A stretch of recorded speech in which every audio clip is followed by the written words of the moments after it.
అదేవిధంగా అధ్యక్ష RTC bus మహిళల గురించి వీళ్ళు మాట్లాడుతున్నది, వాళ్ళకి నష్టం జరిగింది, ఆటో డ్రైవర్లని.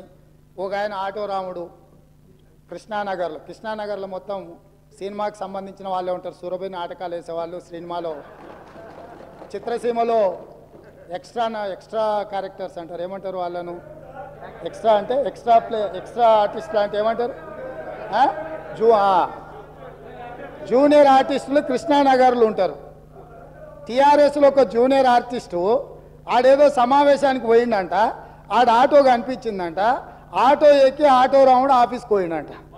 మళ్ళీ దాంట్లో మాత్రము లోపల కెమెరా పెట్టిరు అధ్యక్ష, ఆయన ఎక్కింది దిగింది షూటింగులు చేయడానికి.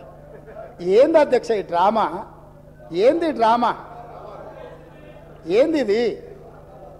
మేము ఈ తెలంగాణ సమాజంలో ఉన్న ఆడబిడ్డల్ని హక్కున చేర్చుకోవాలన్న ఆలోచనతోని, ఒక మంచి ఆలోచనతోటి ఆర్టీసీ బస్సుల్లో ఆడబిడ్డలకు మేము ఉచిత ప్రయాణం కల్పించినాం. 2014 నుంచి 2019 వరకు మంత్రివర్గంలో ఒక్క ఆడబిడ్డ కూడా మీరు మంత్రి పదవి ఇవ్వకపోయినా, అక్కడ ఉన్నవాళ్ళు ఏ రోజు కూడా ఒక్క ఆడబిడ్డ కూడా మంత్రి పదవి ఎందుకు ఇవ్వలేదు సార్ అని అడిగిన వాళ్ళు కాదు పాపం.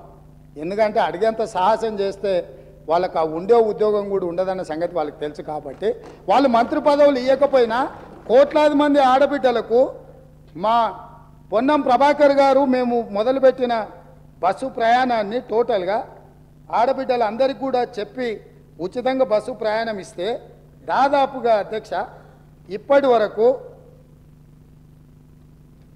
15,21,00,000 ప్రయాణాలు ఆడబిడ్డలు ఉపయోగించుకున్నారు.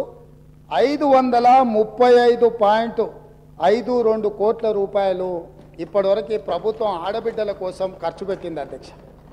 ఒక మంచి పని చేసినప్పుడు అభినందించడానికి నోరు రాకపోయినా ఆ నిర్ణయాన్ని వ్యతిరేకించుకుంటూ నిరసన తెలుపుతూ ఒక ఆటోని తీసుకొచ్చి అక్కడ తగలబెట్టింది అధ్యక్ష. కిరాయి పైసలే వెళ్తలేవు, సంసారం నడుస్తలేదన్న ఆటో డ్రైవరు ఆటో తగలబెట్టిందంటే ఆటో తగలబెట్టడానికి ఎన్ని పైసలు కావాలి అధ్యక్ష? ఆటో రౌండ్ ఆటోలు ఎక్కి తిరిగిందంట, ఆయనకు ఇంకొక ఆయనకు ఆటో ఖర్చులు వెళ్ళలేదంట, ఆయన తీసుకొచ్చి ఆటో తగలబెట్టిందంట. ఏంది అధ్యక్ష ఇది? అసలు ఇది ఏమైనా తెలంగాణ సమాజానికి మనం ఏం సందేశం ఇవ్వదలుచుకున్నాము? ఇంకొక నటుడేమో 100 రూపాయలు పెట్టి పెట్రోల్ కొనుక్కుంటాడు, కానీ 10 పైసలు పెట్టి అగ్గిపెట్ట కొనుక్కోడు, అగ్గిపుల్ల దొరకదు.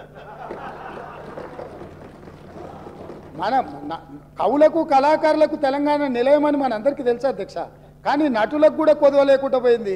ఒక్క నటుని కూడా మెతుకుతే ఇద్దరిద్దరు నటులు దొరుకుతారు అధ్యక్ష, ఈ ప్రభుత్వం నడుపుతున్న విధానాన్ని చూడలేక. కాబట్టి ఇవాళ నేను ఒకటే సూచన చేస్తున్నా, అక్కడ ఉండే మా సోదరిమణులకు మా సోదరులకు ఒక మంచి నిర్ణయం తీసుకున్నాం మన ఆడబిడ్డల కోసము. దానివల్ల ఆదాయం కూడా పెరిగింది.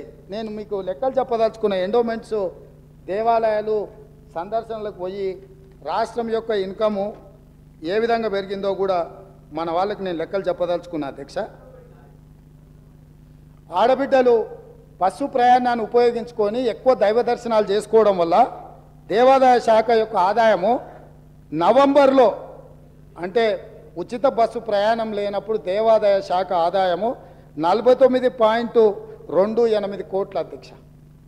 అదేవిధంగా డిసెంబర్లో మేము ఉచిత బస్సు ప్రయాణం మొదలుపెట్టినాక ఆడబిడ్డల కుటుంబ సభ్యులతోని యాదగిరిగుట్టనో లేకపోతే జోగులాంబనో లేకపోతే ఇతర దేవాలయాలు భద్రాచలంలో రాములవారినో ఇట్లా వివిధ దేవాలయాలను సందర్శించుకోవడం వల్ల డిసెంబర్ నెల ఆదాయము 93.24 కోట్ల రూపాయల అధ్యక్ష.